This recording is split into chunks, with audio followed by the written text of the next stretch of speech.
Elections ہوں گے یا نہیں ہوں گے، بڑا فیصلہ سامنے آ گیا۔ چیف الیکشن کمشنر کی صدارت میں ہونے والے اجلاس میں اہم ترین فیصلے کر لیے گئے۔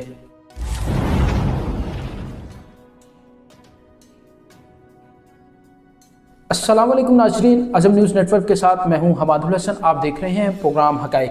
ناظرین اکرام، چیف الیکشن کمشنر کی زیر صدارت ہونے والے اجلاس میں اہم ترین فیصلے کر لیے گئے ہیں۔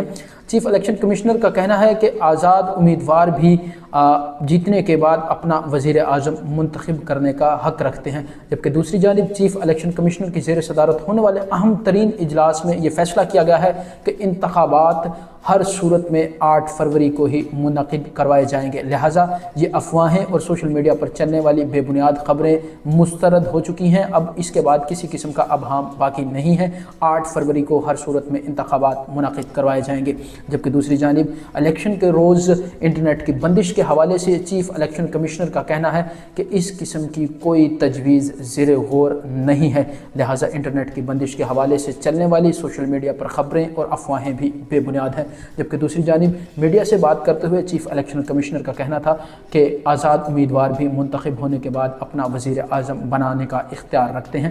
آزاد امیدواروں کے لیے ان کا یہ کہنا تھا کہ اگر وہ تعداد میں زیادہ ہوں تو وہ بھی اپنا وزیر اعظم منتخب کر سکتے ہیں۔ جبکہ دوسری جانب ان کا یہ کہنا تھا کہ آزاد امیدواران کے لیے 3 روز کے اندر کسی نہ کسی پارٹی کے اندر شمولیت کا فیصلہ کرنا لازمی ہوگا، جبکہ اگر وہ ایسا نہیں کرتے تو 3 دن کے بعد وہ آزاد امیدوار ہی تصور کیے جائیں گے اور آزاد رکن قومی اسمبلی منتخب ہو جائیں گے۔ تو انٹرنیٹ پر چلنے والی بے بنیاد خبروں کی تردید ہو چکی ہے، لہٰذا 8 فروری کو انتخابات منعقد ہوں گے اور ہر صورت میں منعقد ہوں گے اور الیکشن کے روز کسی قسم کی انٹرنیٹ کی بندش نہیں ہوگی۔